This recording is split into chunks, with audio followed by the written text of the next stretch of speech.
Hello and welcome to another episode of Men Failing to Understand Anything About the Female Body. Today's guest is Twitter user Will S.G. Creed, who decided to mansplain to a woman how women peeing works. Michelle Guido informed people that women do not pee out of their vaginas, and Will decided to chime in, well, you probably don't do it out of your arses, though you do talk out of there a lot, lol. That leaves the vagina, unless there's a third hole somewhere for pee to come out of. There is, Will. Crack open a biology book. Now for an honorable mention. Is it me or is it weird to look at girls' sonograms of baby? Like, you just put your vagina out there for the world to see? I'm just saying, that's kind of weird, or is it just me? Like, hey, look at my vagina, there's a baby in it. No. And we've got time for one more. He's super grossed out by my periods, and when I asked him what he would do if he had a daughter, he replied, I just won't change her diaper at that time of the month.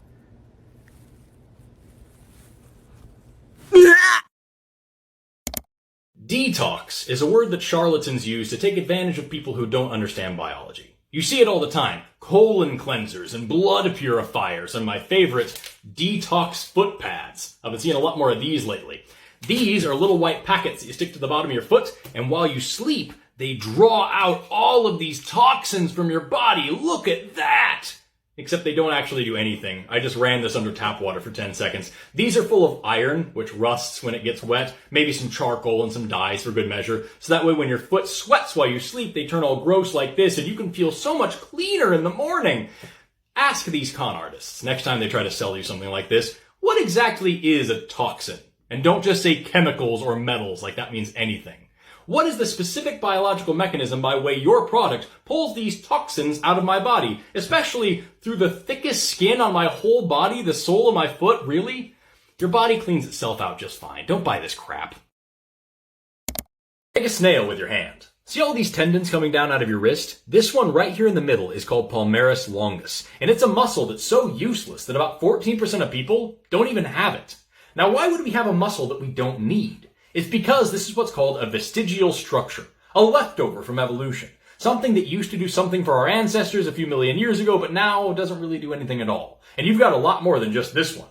Do you have a little bump on the back of your ear? That's called Darwin's tubercle. It's a muscle attachment from when we used to be able to move our ears around like cats. Or what about this pink thing here in the corner of your eye, right in front of your tear duct? That's all that's left of your nictitating membrane, a second set of eyelids that a lot of animals still use today. Do you ever get goosebumps? Those are caused by erector pili muscles, which are pretty useless in an animal that isn't covered in fur. Vestigial structures are one of my favorite evidences for evolution, because they're literally history that's written all over your body. And if you want to learn more evidence, go over to my YouTube channel where I just reacted to somebody trying to debunk all this. Hoy en Cosas Bonitas que me ponen de buenas, vamos a hablar de babosas de mar. Específicamente lloruna parva o conejitos de mar. ¡Corre como el viento, tiro al blanco! A estos babosos los podemos encontrar en el Océano Índico y Pacífico. Se verá bien tierno y todo, pero son depredadores potentes de algunos crustáceos y esponjas de mar. Algunos pueden medir hasta los 3 centímetros. Sus pequeñas orejitas, que no son orejas como tal, son órganos quimiosensoriales, llamados rinóforos, con los cuales detectan sustancias químicas en el agua, ayudándolos a moverse de una manera eficiente. Como pasa comúnmente con todo lo bonito que hay en el mar, es venenoso.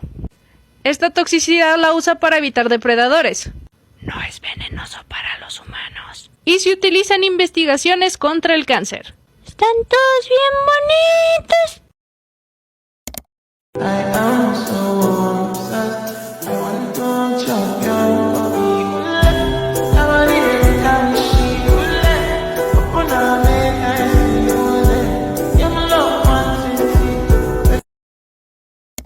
Hey fuckers, I had every intention on bringing you a story time this morning. However, approximately 5 minutes ago, I received a very unsettling text from my bestie Meredith. That's right, the peanut butter to my jelly. The downstairs kitty cat to my upstairs titty tats. You know what I mean. My fucking queen made a video yesterday in which she was talking about how much she weighed. And this man had the fucking audacity to make this video as a response. Hold please. Who made it a thing that being 200 pounds as a woman is a bad thing? Human biology. Sir, I'm gonna let you in on a little secret. Why don't you come here a little closer? Actually, not too close. You look like you smell like Bud Light and regret. Meredith is one of the sweetest purest hearts on this app, on this earth. But spoiler alert, I am not. So why don't you buckle up your seatbelt, because this ride's about to get a little bumpy. Let me show you what she sees. If I was married to a bulimic woman, I would have a bidet in the bathroom. That way she could rinse her mouth out after dinner. Wow. Incredible performances. I'm so happy I'll never get that time back. Shit, if I didn't know any better, I would think that you were a famous stand-up comedian. You are a natural. Because you know what you aren't? A biologist. Or a doctor, for that matter. And by the looks of how much room you're taking up on that lazy boy chair that you're sitting on, I would venture to guess that you too, sir, are over 200 pounds. And you know what? I don't get a fucking opinion on that. You know why? Because I'm not your doctor. Just like you're not Meredith's doctor.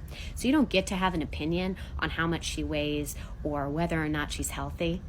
And it's always men. It's always men that look like this, that have the loudest opinions on what women should look like or how much women should weigh.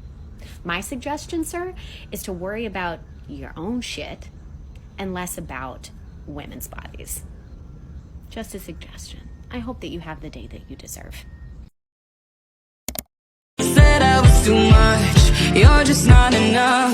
I was born to dance, can never tell the strings to my hands. You could only love a puppy. I can never be a puppy.